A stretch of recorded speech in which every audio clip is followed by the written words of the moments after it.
Hi all, this video lecturing is the continuation of network abstraction. We were on this topic, that is physical layer. In the last video we were on this topic, physical layer. So what are the main function of the physical layer? Physical layer defines the main properties, basic properties of basic properties in the sense electrical properties and mechanical properties, and also what is the procedure for exchanging the bits between the nodes. These are the main functions of the physical layer. And the second one is data link layer. The main function of the data link layer is the error detection and data transport, and that should be a reliable one. Okay, അപ്പം data link provide ചെയ്യുന്നത് error ഡിറ്റക്ഷനും അതുപോലെ തന്നെ reliable ആയിട്ടുള്ള data ട്രാൻസ്പോർട്ടുമാണ്. പിന്നെ പറയുന്നത് data link രണ്ട് ഹോപ്പുകൾ തമ്മിലുള്ള ഒരു ഡേറ്റ ഇൻറ്റഗ്രിറ്റീനെ അല്ല അവർ മെയിൻറ്റെയിൻ ചെയ്യുന്നത്, ബട്ട് ഒരു സിംഗിൾ ഹോപ്പിനകത്തുള്ള ഡേറ്റ ഇൻറ്റഗ്രിറ്റീനെയാണ് മെയിൻറ്റെയിൻ ചെയ്യുന്നത്. ആര്? Data link layer. So data link layer does not define the mechanisms for data integrity between the hops, but only in the single ഹോപ്പിനകത്ത് മാത്രമേ ഈ പറയുന്ന ഡേറ്റ ഇൻറ്റഗ്രിറ്റി പ്രൊവൈഡ് ചെയ്യുന്നുള്ളൂ. ഇനി പറയുന്നത് next layer is network layer. We know that the main function of the network layer is end-to-end data transmission service. End-to-end അതായത് ഒരു നോഡിൽ നിന്നും അടുത്ത നോഡിനകത്തേക്കുള്ള, അതായത് we are able to find out the IP address like a source IP address and the destination IP address, and എന്ത് ചെയ്യുന്നുണ്ട്, കണ്ടുപിടിച്ചിട്ട് പിന്നെ ട്രാൻസ്പോർട്ട് ലെയർ അവർ തമ്മിൽ ഡേറ്റ ട്രാൻസ്പോർട്ട് എന്തെങ്കിലും ഉണ്ടെങ്കിൽ ട്രാൻസ്പോർട്ട് ലെയർ എന്തെയും ഡേറ്റ ട്രാൻസ്ഫറിങ് നടത്തും. So what is the next layer? That is transport layer. This layer defines connection-oriented services that ensure that data are delivered in the proper order and without error across multiple links. Also try to optimize network resource utilization. Transport layer reliable ആയിട്ടുള്ള ഒരു data transfer ആണ് ഉദ്ദേശിക്കുന്നത്. എന്താണ് data transfer? Connection oriented ആയിട്ടുള്ള data transfer ആണെങ്കിൽ നമ്മൾ TCP use ചെയ്യും, അല്ലാന്നുണ്ടെങ്കിൽ നമ്മൾ UDP യൂസ് ചെയ്ത് ചെയ്യും. അപ്പോൾ ഇതിനകത്ത് ചെയ്യുമ്പോൾ നെറ്റ്വർക്ക് റിസോഴ്സസിനെ മാക്സിമം നമുക്ക് യൂട്ടിലൈസ് ചെയ്യാനും അതുപോലെ തന്നെ ഒപ്റ്റിമൈസ് ചെയ്യാനും പറ്റും. Also we are trying to optimise and also utilising all the network resources effectively. Next one is session layer. In the session, a session provides mechanisms for controlling the interaction of end user services across a network, such as data grouping and checkpointing. രണ്ട് end users തമ്മിലുള്ള ഒരു dialogue control ആണ് ഇവിടെ നടക്കുന്നത്, session ലെയറിനകത്ത് maintain ചെയ്യുന്നത്. അത് data ഗ്രൂപ്പിങ്ങും check pointing ആയിരിക്കും മെയിനായിട്ട് നടക്കുന്ന രണ്ട് functions. Next one is A presentation layer. Presentation layer എന്ന് പറയുമ്പോൾ ഡേറ്റ എക്സ്ചേഞ്ച് ചെയ്യുന്നതിൻ്റെ ഫോമാറ്റ് ആയിരിക്കും മെയിനായിട്ട് അവർ കാണിക്കുന്നത്. This layer defines data exchange formats and also providing transformation utilities to the application program. Next വരുന്ന ആപ്ലിക്കേഷൻ പ്രോഗ്രാമിൽ റൺ ചെയ്യുന്ന പ്രോസസ്സായിരിക്കും. അപ്പോൾ ആ പറയുന്ന പ്രോസസ്സിനകത്തേക്ക്, ഏത് പ്രോസസ്സാണോ ആ പറയുന്ന പ്രോസസ്സിനകത്തേക്ക് യൂട്ടിലിറ്റീസ് പ്രൊവൈഡ് ചെയ്യുന്നതും ആര് തന്നെയാണ്? പ്രസൻറ്റേഷൻ ലെയർ തന്നെയാണ്. So this layer defines the data exchange formats and provides transformation utilities to application programs. And the last layer is application layer. This layer will provide the interface between the network as well as the users. Usersum networkum തമ്മിലുള്ള ഒരു interactions provide ചെയ്യുന്നത് ഒരു ലെയറാണ്, ഏത്? Application layer. So this is all about the network abstractions എന്ന് പറയുന്നത്. അത് എളുപ്പമാണ്, നമ്മൾ ഓൾറെഡി കമ്പ്യൂട്ടർ നെറ്റ്വർക്കിനകത്ത് പഠിച്ച കാര്യങ്ങൾ തന്നെയാണ് ഇവിടെ എന്ത് ചെയ്യുന്നത്, ഒന്ന് പഠിച്ചു പോകുന്നത്.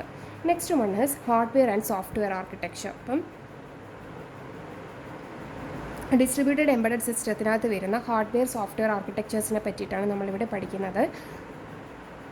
Distributed embedded system can be organised in different ways and is depending upon the needs of the application and the cost constraints. അതായത് നമ്മൾ ഡിസ്ട്രിബ്യൂട്ടഡ് എംബഡഡ് സിസ്റ്റത്തിനകത്ത് പല രീതിയിൽ നമുക്ക് ഓർഗനൈസ് ചെയ്യാം, അതായത് പല നെറ്റ്വർക്ക് ടോപ്പോളജിയിൽ നമുക്ക് ഓർഗനൈസ് ചെയ്യാൻ പറ്റും. പക്ഷേ ഏത് ഡിസൈൻ എടുക്കണം എന്നുള്ളത് രണ്ട് കാര്യങ്ങളെ ബേസ് ചെയ്തിരിക്കും. ഒന്ന്, നമ്മൾ ഉപയോഗിക്കാൻ പോകുന്ന ആപ്ലിക്കേഷൻ്റെ നീഡ്സ് അനുസരിച്ച്, നമ്മൾ ഡിസൈൻ ചെയ്യാൻ പോകുന്ന ആപ്ലിക്കേഷൻ്റെ നീഡ്സ് അനുസരിച്ച്, പിന്നെ നമ്മുടെ കോസ്റ്റ് കൺസ്ട്രെയിൻസ്, നമ്മുടെ കയ്യിലുണ്ട കോസ്റ്റ് എത്രയാണോ അത് രണ്ടും കൂടി മാച്ച് ആവുകയാണെങ്കിൽ അതിന് ആ മാച്ച് ആവുന്ന രീതിയിലുള്ള ഒരു എംബഡഡ് സിസ്റ്റം, ഡിസ്ട്രിബ്യൂട്ടഡ് എംബഡഡ് സിസ്റ്റത്തിനെ ഡിസൈൻ ചെയ്യുകയാണ് ചെയ്യുന്നത്. For the implementation of the better architecture we can make use of different types. അപ്പം നമുക്ക് നെറ്റ്വർക്ക്സ് തമ്മിൽ ഇൻ്റർ കണക്ഷൻ വരണമല്ലോ. അപ്പോൾ ഈ ഇൻ്റർ കണക്ഷന് വേണ്ടിയിട്ട് നമുക്ക് നല്ല രീതിയിലുള്ള, അതായത് ബെറ്റർ ആർക്കിടെക്ചർ നമുക്ക് പ്രൊവൈഡ് ചെയ്ത് കൊടുക്കാം. Okay, for the implementation of A better architecture, എങ്ങനെയാണ് ബെറ്റർ ആർക്കിടെക്ചർ കിട്ടുന്നത്? V can make use of different types of inter connection networks use ചെയ്യാം. അപ്പോൾ നമ്മളിനി പഠിക്കാൻ പോകുന്ന കുറച്ച് ഇൻ്റർ കണക്ഷൻ നെറ്റ്വർക്ക്സ് ആണ്. ഒരു നോഡിൽ നിന്ന് വേറൊരു നോഡിനകത്തേക്ക് എങ്ങനെയൊക്കെ നമുക്ക് നോഡ്സ്, അതായത് ഡേറ്റാസിനെ പാസ് ചെയ്യാം എന്നുള്ളതാണ് ഇൻ്റർ കണക്ഷൻ നെറ്റ്വർക്ക്സിനകത്ത് വഴി പഠിക്കുന്നത്. അതിനകത്ത് ഫസ്റ്റ് ഇൻ്റർ കണക്ഷൻ നെറ്റ്വർക്കായിട്ട് പഠിക്കുന്നത് പോയിൻറ്റ് ടു പോയിൻറ്റ് ലിങ്കാണ്. അതായത് നമ്മൾ ഡിഫറെൻറ്റ് നോഡ്സുകൾ തമ്മിൽ ഒരു ലിങ്ക് പ്രൊവൈഡ് ചെയ്ത് ചെയ്യുന്നത്. It establishes a connection between exactly two PEs, രണ്ട് പ്രോസസ്സിംഗ് എലമെൻറ്റ്സ്, എക്സാക്ട്ലി രണ്ട് പ്രോസസ്സിംഗ് എലമെൻറ്റ്സ് തമ്മിൽ ഒരു കണക്ഷൻ മെയിൻറ്റെയിൻ ചെയ്യുന്നു. സി ഹിയർ, ഇവിടെ ഇൻപുട്ട് ഡിവൈസ്, അതായത് ഇൻപുട്ട് സിഗ്നൽ എന്ത് ചെയ്യുന്നു, ഈ സാമ്പിൾഡ് ബൈ ഒരു ഇൻപുട്ട് ഡിവൈസസ് യൂസ് ചെയ്തിട്ട് നമ്മൾ ഇൻപുട്ട് സിഗ്നലിനെ സാമ്പിൾ ചെയ്യും. എന്നിട്ട് ആ സാമ്പിൾ ചെയ്തതിനെ and pass to the first digital ഫിൽറ്ററിനകത്തേക്ക് കൊടുക്കും. ഓവറെ ഇത് എന്താണ്, പോയിൻറ്റ് ടു പോയിൻറ്റ് ലിങ്ക് ആണ്. ഓവറെ പോയിൻറ്റ് ടു പോയിൻറ്റ് ലിങ്ക് വഴി we are sending the sampled signal to the filter 1 F1. The result of the filter 1 is again given to the F2 through a point to point link വഴി നമ്മൾ send ചെയ്യും. Next എന്ത് ചെയ്യും, ആ കിട്ടുന്ന റിസൾട്ടിനെ again using the result obtained from the filter of F2 is given to the output ഡിവൈസിനകത്തേക്ക് നമ്മൾ കൊടുക്കുന്നു. Okay, the result in turn are send to the output devices over a third point to point link, മൂന്നാമത്തെ point to point link വഴി നമ്മൾ എന്ത് ചെയ്യും, send ചെയ്യുന്നുണ്ട്. Filter must process their inputs in a timely fashion. Here we are using the filter for F1 and F2, but we are providing some type of a deadline for filter F1 and for F2. So within that time period, we need that filter must do all its processing. എല്ലാ പ്രോസസ്സിങ്ങും ആ പറയുന്ന time ലൈനിനുള്ളിൽ തന്നെ നടത്തിയിരിക്കണം. And in this case the main advantages is there will be no collisions in the communication network. Communication നെറ്റ്വർക്കിലധികം collisions ഒന്നും ഉണ്ടായിരിക്കത്തില്ല. A bus is a more general form of a network since it allows devices to be connected to it. നമ്മൾ ഏറ്റവും കൂടുതൽ ഇങ്ങനെയുള്ളൊരു point to point link വരുന്നത് bus topology use ചെയ്യുമ്പോഴായിരിക്കും. Communication of the bus generally taken ഒരു എന്താ പറയുന്നത്, ബസ്സിനകത്ത് ഒരു കമ്മ്യൂണിക്കേഷൻ പോസിബിൾ ആവുന്നത് പാക്കറ്റ് സെൻഡ് ചെയ്യുമ്പോഴാണ് അല്ലേ. ഒരു ഡേറ്റ എന്ന് പറയുമ്പോൾ ഒരു പാക്കറ്റായിട്ട് നമ്മൾ ഓരോ ഡേറ്റ, അപ്പോൾ നമുക്കൊരു ലെങ്തി ഡേറ്റ ആണെങ്കിൽ ആ പറയുന്ന ഡേറ്റയെ നമ്മൾ പാക്കറ്റ്സ് ആയിട്ട് ഡിവൈഡ് ചെയ്തിട്ടായിരിക്കും സെൻഡ് ചെയ്യുന്നത് ഇതുവഴി, ബസ്സിൽ വഴി. അപ്പോൾ അതിൻ്റെ ഫോമാറ്റ് ഇങ്ങനെയാണ്. ആ പറയുന്ന ഓരോ പാക്കറ്റിനകത്തും ഒരു ഹെഡർ കാണും, അഡ്രസ്സ് കാണും, ഏതിനകത്തേക്കാണോ സെൻഡ് ചെയ്യേണ്ടത് അതിൻ്റെ അഡ്രസ്സ് കാണും, ഡേറ്റ ഫീൽഡ് കാണും, and also the error correction. Okay, ഇത് ഇത്രയുമായിരിക്കും നമ്മുടെ ഡേറ്റ, നമ്മുടെ പാക്കറ്റ് എന്ന് പറയുന്നത്. Next word is a packet contains an address for the ഡെസ്റ്റിനേഷനകത്തേക്കുള്ള അഡ്രസ്സും കാണും, ഡേറ്റ ടു ബി ഡെലിവേർഡും കാണും. It frequently includes error correction or error detection information such as parity പോലെയുള്ള, പാരിറ്റി ചെക്ക്, ഇമെയിൽ ചെക്സം പോലെയുള്ള സംഭവങ്ങൾ എറർ കറക്ഷനകത്ത് വന്നിരിക്കും. The data to be transmitted from one PE to another may not fit exactly into the size of a data payload on the packet. ഒരു നമുക്ക് send ചെയ്യേണ്ട data ഒരു പാക്കറ്റിനുള്ളിൽ fix ആയില്ല എന്നുണ്ടെങ്കിൽ we are dividing that complete data into different packets according to the packet size. Packet സൈസിനനുസരിച്ച് നമ്മൾ എന്ത് ചെയ്യും, ഡേറ്റയെ പാക്കറ്റ്സ് ആയിട്ട് ഡിവൈഡ് ചെയ്യും. It is the responsibility of the transmitting processing element to divide. What is the who is doing all this division of a data? The processing elements is doing the division of data into different packets. ആക്കി മാറ്റുന്ന responsibility ആർക്കാണ്? ഡേറ്റാസിനെ complete packets ആക്കി മാറ്റേണ്ടത് processing എലമെൻസിൻ്റെ റെസ്പോൺസിബിലിറ്റിയാണ്.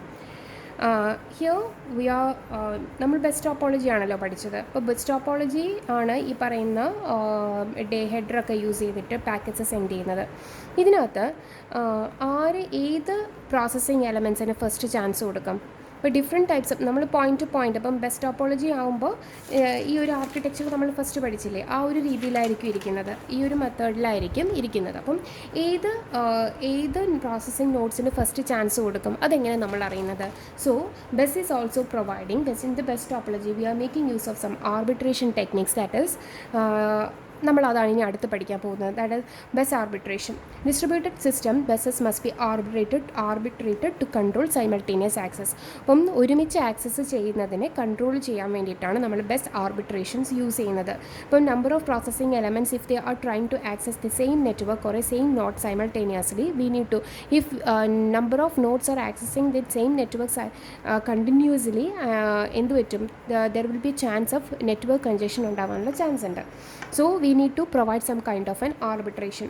അപ്പം ഇവിടെ arbitration എന്ന് പറയുന്നത് we are making use of two types of arbitration, that is fixed priority arbitration and fair arbitration scheme. എന്താണ് ഫിക്സഡ് പ്രയോറിറ്റി? ഫിക്സഡ് പ്രയോറിറ്റി എന്ന് പറയുമ്പം നമ്മൾ നെറ്റ്വർക്കിന് വേണ്ടിയിട്ട് കോമ്പീറ്റ് ചെയ്യുന്ന ഡിവൈസസ് അല്ലെങ്കിൽ കമ്മ്യൂണിക്കേറ്റ് ചെയ്യാനായിട്ട് കോമ്പീറ്റ് ചെയ്യുന്ന ഡിവൈസസുകൾക്ക് ഓരോ പ്രയോറിറ്റി അസൈൻ ചെയ്യും. Okay, higher priority, if a higher priority and lower priority device both have long data transmission ready at the same time, low priority will not be able to transmit anything until the high priority device has send all its data packets. അറിയാമല്ലോ, high priority ഉള്ള ഡേറ്റയും low priority ഉള്ള ഡേറ്റയും same time data transmit ചെയ്യാൻ ready ആവുകയാണെങ്കിൽ who will get the chance? Definitely high priority ഡിവൈസസിന് chance കിട്ടും. അത് കംപ്ലീറ്റ് സെൻഡ് ചെയ്ത് കഴിഞ്ഞാൽ മാത്രമേ we will give the next priority to that low priority ഡിവൈസിന് ചാൻസ് കൊടുക്കത്തുള്ളൂ. നെക്സ്റ്റ് വൺ ഈസ്, അതാണ് നമ്മുടെ ഫിക്സഡ് പ്രയോറിറ്റി ആർബിട്രേഷൻ എന്ന് പറയുന്നത്. Next one is fair arbitration scheme. എന്താണ് ഈ fair arbitration scheme? We are providing, നമ്മുടെ റൗണ്ട് റോബിൻ ഇല്ലേ, അതുമാതിരി നമ്മൾ റൗണ്ട് റോബിൻ ആകുമ്പോൾ നമ്മൾ ടൈം സ്ലൈസ് പ്രൊവൈഡ് ചെയ്യും. അതുമാതിരി ഓരോ നോട്ട്സിനും ഓരോ പ്രോസസ്സിംഗ് എലമെൻസിനും ഒരു ടൈം പ്രൊവൈഡ് ചെയ്ത് കൊടുക്കും. ആ ഫിക്സഡ് ടൈമിനുള്ളിൽ അതിനെന്ത് ചെയ്യാം, സെൻഡ് ചെയ്യാൻ പറ്റും. Make sure that no devices starve, അതായത് ഇതിൻ്റെ മെയിൻ എയിം എന്ന് പറയുന്നത് ഒരു ഡിവൈസും സ്റ്റാവ് ചെയ്യാൻ പാടില്ല. ഒരാളും ലോ പ്രയോറിറ്റി ആകുമ്പോൾ ഇങ്ങനെ ഒരു പ്രശ്നം വരും. എപ്പോഴും ഹൈ പ്രയോറിറ്റി ഡിവൈസുകൾ തന്നെ ഇങ്ങനെ കമ്മ്യൂണിക്കേഷന് അല്ലെങ്കിൽ നെറ്റ്വർക്ക്സ് യൂസ് ചെയ്തുകൊണ്ടിരിക്കുന്ന സമയത്ത് ലോ പ്രയോറിറ്റി ഡിവൈസുകൾക്ക് ഒരിക്കലും ഒരു ചാൻസ് കിട്ടത്തില്ല. അപ്പം അങ്ങനെ വരുമ്പോൾ ഒരു സ്റ്റാർവേഷൻ അവിടെ ഒക്കെ ചെയ്യും. അപ്പം ഇവിടെയാണെങ്കിൽ ഫെയർ ആർബിട്രേഷൻ സ്കീമിലാണെങ്കിൽ അവർ സ്റ്റാർവേഷൻ എന്ന് പറയുന്ന ഒരു പ്രശ്നം ഇവിടെ വരുന്നില്ല. ഈ പറയുന്ന ഫെയർ ആർബിട്രേഷൻ സ്കീം യൂസ് ചെയ്യുകയാണെങ്കിൽ. Round robin is the commonly used fair arbitration. Fair arbitration നമ്മൾ ഏറ്റവും കൂടുതൽ യൂസ് ചെയ്യുന്നത് ആരാണ്? റൗണ്ട് റോബിനാണ്. എന്താണ്? Fixed time slice will be allocated for each processing elements in the നെറ്റ്വർക്കിനകത്തുള്ള ഓരോ പ്രോസസ്സിംഗ് എലമെൻറ്റ്സിനും ഒരു ഫിക്സഡ് ടൈം അലോക്കേറ്റ് ചെയ്യുന്നുണ്ട്. ഒരു ബസ്സിന് ഒരു ലിമിറ്റഡ് ബാൻഡ് വിഡ്ത്ത് ഉണ്ട്. Okay, a bus has limited bandwidth since all the devices connected to the bus communication can interface with each other. Other network topologies can be used to reduce communication conflicts. അപ്പോൾ നമ്മൾ ബസ്സിന് ഒരു fixed band width ഉണ്ട്. ആ band വിഡ്ത്തിൽ കൂടുതലാവുമ്പോൾ network congested ആയിട്ട് നമുക്ക് പിന്നെ ഒന്നും സെൻഡ് ചെയ്യാൻ പറ്റാത്തൊരു അവസ്ഥ വരും. അപ്പം അതാണ് മെയിനായിട്ട് ബസ് ടോപ്പോളജിയുടെ പ്രശ്നം. അതുകൊണ്ട് തന്നെ നമുക്ക് വേറെ തരത്തിലുള്ള കമ്മ്യൂണിക്കേഷൻ ലിങ്ക്സുകൾ പ്രൊവൈഡ് ചെയ്യാം, അല്ലെങ്കിൽ വേറെ തരത്തിലുള്ള നെറ്റ്വർക്ക് ടോപ്പോളജീസ് നമുക്ക് പ്രൊവൈഡ് ചെയ്യാൻ പറ്റും. This is the main disadvantages of the bus topology. That means a bus is having some kind of a limited bandwidth. If all the devices are connected to the bus, communications is possible between the devices by accessing this bus. In this case, if all the devices are trying to access the bus and also if all the devices are trying to access the bus, and if the bus topology in the bus network is already in a congested mode, we cannot able to access it beyond, if that particular bandwidth is beyond the capability of the corresponding bus topology. അങ്ങനെ ആണെന്നുണ്ടെങ്കിൽ ഇങ്ങനെ ഒരു പ്രശ്നം വരുന്നുണ്ട്. So in order to avoid that one, we are making use of another type of a networks also, that is next one is a crossbar network. Crossbar network ആണ് next one. ഇപ്പോൾ crossbar network allows any input to be connected to any output. Crossbar നെറ്റ്വർക്കിന് ഏതൊരു input ഏതൊരു ഔട്ട്പുട്ടിനകത്തേക്കും connect ചെയ്യാൻ പറ്റും. അതായത് ഒരു switching, ഇപ്പം ഈ ഒരു ഫിഗർ കാണുന്നുണ്ടാവുമല്ലോ. അപ്പം ഏതൊരു ഇൻപുട്ട്, ഇപ്പം input 1, input 2, input 3, input 4, output 1 provide ചെയ്യുന്നുണ്ട്. ഇതാണ് ഒരു സ്വിച്ച് എന്ന് പറയുന്നത്. അപ്പം ഏതൊരു ഇൻപുട്ട് ഏതൊരു ഔട്ട്പുട്ടിനകത്തേക്കും എനിക്ക് ക്രോസ്ബാർ നെറ്റ്വർക്ക് വഴി എന്ത് ചെയ്യാൻ പറ്റും? കണക്ഷൻ എസ്റ്റാബ്ലിഷ് ചെയ്യാൻ പറ്റും. It also allows all combinations of input-output connections to be made. A cross point is a switch. എന്താണ്? A cross point is a switch that connects an input to an output. അപ്പം ഇതെന്ന് പറയുന്നത് ഏതായിരിക്കും? Input 1നെയും output 4നെയും തമ്മിൽ connect ചെയ്യുന്നതായിരിക്കും. Suppose we activate the corresponding, to connect an input to an output, we activate the cross point at the intersection between the corresponding input-output lines. Suppose ഇപ്പം input 2ഉം output 3യും, അപ്പം ഈ പറയുന്നതാണ് എന്തെന്ന് പറയുക, A എന്ന് പറയുന്ന ഒരു ക്രോസ് ബാർ, ആക്ടിവേറ്റ് ചെയ്തിരിക്കുന്ന ഒരു ക്രോസ് ബാർ എന്ന് പറയുന്നത് എ ആണ്. ഈ എ പറയുന്ന ക്രോസ് ബാറിനെ ഈ പറയുന്ന സ്വിച്ചിനെ ആക്ടിവേറ്റ് ചെയ്യണമെങ്കിൽ we need to activate the corresponding input line 2 and the corresponding input line output line 3 ചെയ്തിരിക്കണം. ഇതാണ് നമ്മുടെ ക്രോസ് ബാർ നെറ്റ്വർക്ക് എന്ന് പറഞ്ഞാൽ. Next one is another type of a network is a multi stage network. Multi stage നെറ്റ്വർക്കിനകത്ത് crossbar is a direct network in which messages go from source to destination. അപ്പം ഈ പറയുന്ന crossbar network എന്ന് പറഞ്ഞാൽ direct ആയിട്ട് ഒരു സോഴ്സിൽ നിന്നും ഡെസ്റ്റിനേഷനകത്തേക്ക് പോകുന്നതാണ്. There will be no intermediate നോട്ട്സുകൾ ഉണ്ടായിരിക്കത്തില്ല. ബട്ട് ഇവിടെയാണ് എന്നുണ്ടെങ്കിൽ crossbar is a direct network in which messages go from source to destination without going through any memory elements. ഒരു മെമ്മറി എലമെൻസിലൂടെയും കൂടെ പോകാണ്ട് സോഴ്സിൽ നിന്നും ഡെസ്റ്റിനേഷനകത്തേക്ക് ഡയറക്റ്റ് പോകുന്നതാണ് ക്രോസ്ബാർ നെറ്റ്വർക്ക്. അതേസമയം മൾട്ടി സ്റ്റേജ് നെറ്റ്വർക്ക് ആണെങ്കിൽ ഇൻ്റർമീഡിയറ്റ് റൂട്ടിംഗ് നോട്ട്സുകൾ കാണും. അതായത് ഇടയ്ക്കുള്ളൊരു നോട്ട്സ് വഴിയായിരിക്കും ഡേറ്റ പാക്കറ്റിനെ വേറൊരു നോഡിനകത്തേക്ക് സെൻഡ് ചെയ്യുന്നത്. സോ അതായത് സ്വിച്ചിങ് എലമെൻസുകൾ കാണും. ഇവിടെ കുറേ ഔട്ട്പുട്ട് പീസും ഇവിടെ കുറേ ഇൻപുട്ട് പീസും കൊടുത്തിട്ടുണ്ട്. അപ്പം ഈ പറയുന്ന ഇൻപുട്ട് പീന് ഫോർ എക്സാമ്പിൾ ഇയാളിലേക്ക് ഈ ഔട്ട്പുട്ട് പീനകത്തേക്ക് കണക്റ്റ് ആകണം എന്നുണ്ടെങ്കിൽ നമുക്ക് ഒന്നുകിൽ ഇങ്ങനെ വഴിയായിരിക്കും പോകേണ്ടത്. വളരെ ബുദ്ധിമുട്ടായിരിക്കും നമുക്ക് കണക്ഷൻ എസ്റ്റാബ്ലിഷ് ചെയ്യാൻ. So in order to avoid such type of establishment we are making use of an intermediate നോട്ട്സുകൾ യൂസ് ചെയ്യും. ഇൻ്റർമീഡിയറ്റ് നോട്ട്സുകളിൽ എന്ത് യൂസ് ചെയ്യും? സ്വിച്ചിങ് എലമെൻറ്റ്സ് യൂസ് ചെയ്യും. ഫോർ എക്സാമ്പിൾ ഇപ്പം ഇൻപുട്ട് ഈ പറയുന്ന ഇൻപുട്ടിന് ഈ പറയുന്ന പി യുമായിട്ടാണ് കണക്ട് ചെയ്യേണ്ടതെങ്കിൽ we are making use of another intermediate നോഡായ ഈ നോഡിനെ യൂസ് ചെയ്യും. ഈ നോഡ് വഴിയായിരിക്കും ഇവിടെ ഒരു നോഡ് കാണും. ഈ നോഡ് വഴിയായിരിക്കും ഏതിനകത്തേക്ക് കണക്റ്റ് ആവുന്നത്? ഈ പറയുന്ന ഔട്ട്പുട്ട് പീനകത്തേക്ക് കണക്റ്റ് ആവുന്നത്. ഫോർ എക്സാമ്പിൾ ഈ രണ്ടെണ്ണത്തിൽ കൂടാതെ ഈ ഇടയ്ക്ക് വരുന്ന എല്ലാം എന്താണ്? ഇൻ്റർമീഡിയറ്റ് നോട്ട്സുകളായിരിക്കും. So with the help of an intermediate nodes we are exchanging the messages or packets between the different Ps by making use of this multi stage network. ഇനി ഒന്നും കൂടി ഉള്ളൂ. അപ്പോൾ ഇത്രയും കാര്യങ്ങളാണ് ഡിഫറെൻറ്റ് ടൈപ്സ് ഓഫ് നെറ്റ്വർക്ക്സ് ആയിട്ട് നമ്മൾ പഠിച്ചത്. ഇനി വരുന്നത് ഒരു മെസ്സേജ് പാസിംഗ് പ്രോഗ്രാമിംഗ് ആണ്. എങ്ങനെയാണ് ഒരു മെസ്സേജ് പാസ് ചെയ്യുന്നതെന്ന് ഇത് കോമൺ ആയിട്ട് അറിയുന്നതാണ്. Distributed embedded system do not have shared memory distributed embedded സിസ്റ്റത്തിനില്ല. So in order to communicate between the nodes they are making use of a message passing ആണ് നമ്മൾ ഉപയോഗിക്കുന്നത്.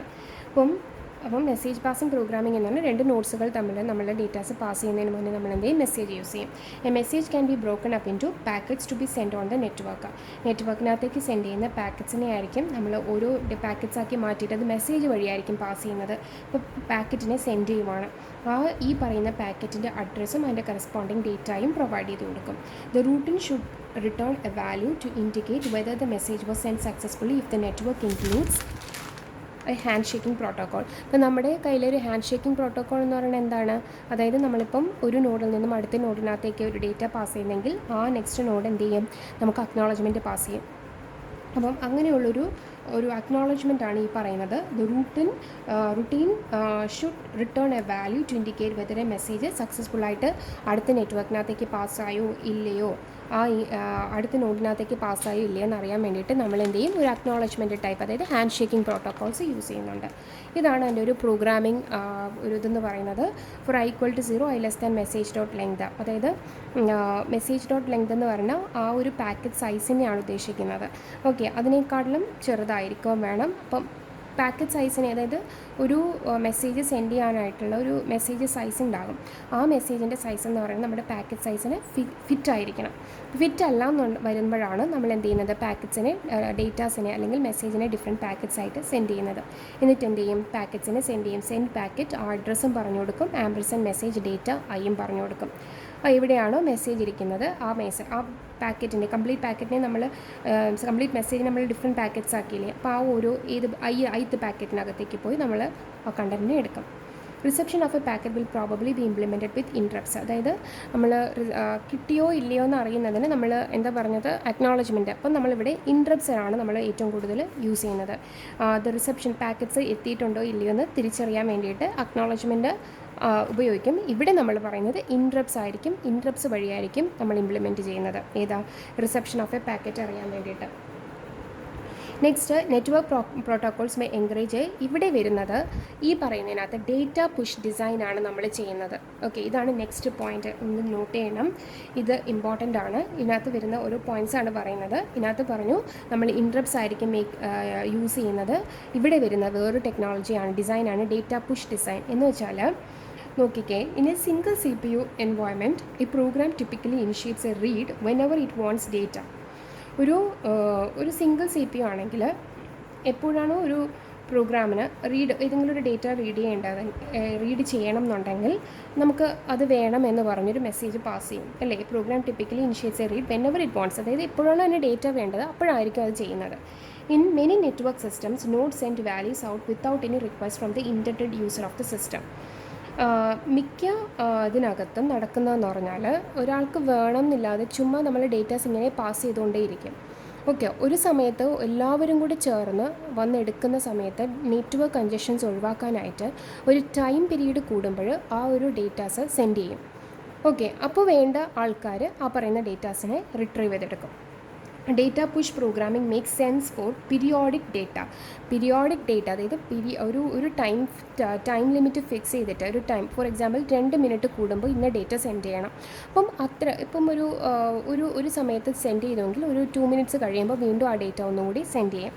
അപ്പോൾ ഇതാണ് ഡേറ്റ പുഷ് പ്രോഗ്രാമിംഗ് എന്ന് പറയുന്നത്. If the data will always be used at regular intervals we can reduce data traffic on the network by automatically send it when it is needed. അപ്പം ഒരു നോഡിന് എന്തെങ്കിലും ഒരു ഡേറ്റ വേണം എന്ന് തോന്നുമ്പോഴേക്കും 2 മിനിറ്റ് കൂടുമ്പോൾ നമ്മൾ എന്ത് ചെയ്യും, സെൻഡ് ചെയ്തുകൊണ്ടിരിക്കും അയാളുടെ യൂസേജ് കഴിയുന്നത് വരെ. അപ്പോൾ എന്ത് ചെയ്യും, ചിലപ്പോൾ ഇയാൾക്ക് വേണ്ട സമയത്ത് നെറ്റ്വർക്ക് കൺജഷൻ വന്നു കഴിഞ്ഞാൽ നമുക്ക് ഈ പറയുന്ന ഒരു ഡിസഡ്വാൻറ്റേജ് ഈ പറയുന്ന ഡേറ്റ പുഷ് പ്രോഗ്രാമിംഗ് വഴി അവോയ്ഡ് ചെയ്യാൻ പറ്റും. ഇതാണ് വേറൊരു മെത്തേഡ് എന്ന് പറയുന്നത്. അപ്പോൾ ഇതാണ് മെസ്സേജ് പാസിംഗ് പ്രോഗ്രാമിംഗ് എന്ന് പറയുന്നത്. ഇപ്പോൾ മെസ്സേജ് പാസിംഗ് പ്രോഗ്രാമിനകത്ത് പറഞ്ഞത് എന്താണ്, നമ്മൾ ഷെയർഡ് മെമ്മറി യൂസ് ചെയ്യുന്നില്ല, നമ്മൾ മെസ്സേജാണ് കമ്മ്യൂണിക്കേറ്റ് ചെയ്യാനായിട്ട് യൂസ് ചെയ്യുന്നത്. അപ്പോൾ മെസ്സേജ് എങ്ങനെയാണ് ഒരു കംപ്ലീറ്റ് മെസ്സേജിൻ്റെ പാക്കറ്റ് സൈസിൻ്റെ ലെങ്തിനകത്തേക്ക് ഡേറ്റാസിനെ പാക്കറ്റിനെ ഡിവൈഡ് ചെയ്തിട്ടാണ് നമ്മൾ ചെയ്യുന്നത്. ഇവിടെ അക്നോളജ്മെൻറ്റ് ആയിട്ട് വരുന്നത് ഇൻട്രപ്റ്റ് എന്നുള്ള രീതിയിൽ, അതായത് അക്നോളജ്മെൻറ്റ് സെൻഡ് ചെയ്യുക എന്ന് പറഞ്ഞാൽ ഇവിടെ ഇൻട്രപ്റ്റ് ആയിരിക്കും, പകരം നമ്മൾ അക്നോളജ്മെൻറ്റ് ആയിട്ട് പോകുന്നത് ആരായിരിക്കും, ഇൻട്രപ്റ്റ് ആയിരിക്കും. പിന്നെ യൂസ് ചെയ്യുന്നത് ഡേറ്റ പുഷ് പ്രോഗ്രാമിംഗ് ആണ് നമ്മളിവിടെ യൂസ് ചെയ്യുന്നത്. Okay, this is all about നമ്മൾ പഠിച്ചത് എന്തായിരുന്നു, നെറ്റ്വർക്ക്സ് ആയിരുന്നു നമ്മൾ പഠിച്ചുകൊണ്ടിരുന്നത്, ഹാർഡ്വെയർ ആൻഡ് സോഫ്റ്റ്വെയർ ആർക്കിടെക്ചർ. അപ്പം ഇത്രയും കാര്യങ്ങളാണ് ഹാർഡ്വെയർ സോഫ്റ്റ്വെയർ ആർക്കിടെക്ചറിനകത്തുള്ളത്. അതിനകത്ത് പോയിൻറ്റ് ടു പോയിൻറ്റ് ലിങ്ക് പഠിച്ചു. അതിനകത്ത് പോയിൻറ്റ് ടു പോയിൻറ്റ് ലിങ്ക് എന്ന് പറയുമ്പോൾ ബെസ്റ്റ് ടോപ്പോളജിയാണ്. അപ്പോൾ ബെസ്റ്റ് ടോപ്പോളജിയിൽ വരുന്ന 2 ആർബിട്രേഷൻസ് പഠിച്ചു, ഫിക്സഡ് ആർബിട്രേഷനും ഫെയർ ആർബിട്രേഷൻ, പിന്നെ cross bar network, multi stage network. And after that we studied about the message passing programmings. Next നമുക്ക് കുറച്ച് എംബഡഡ് സിസ്റ്റത്തിനകത്ത്, ഇവിടെ നമ്മൾ പഠിച്ചെല്ലാം നെറ്റ്വർക്ക് ടോപ്പോളജീസ് ആയിരുന്നു. ഇനി നമ്മൾ എംബഡഡ് സിസ്റ്റത്തിനകത്ത് വരുന്ന നെറ്റ്വർക്ക്സ് ഏതെന്ന് പഠിക്കുന്നുണ്ട്. കുറച്ച് എംബഡഡ് സിസ്റ്റത്തിനകത്ത് ഉപയോഗിക്കുന്ന നെറ്റ്വർക്ക്സ്, അത് നെക്സ്റ്റ് ക്ലാസ്സിൽ കണ്ടിന്യൂ ചെയ്യാം. Okay, thank you.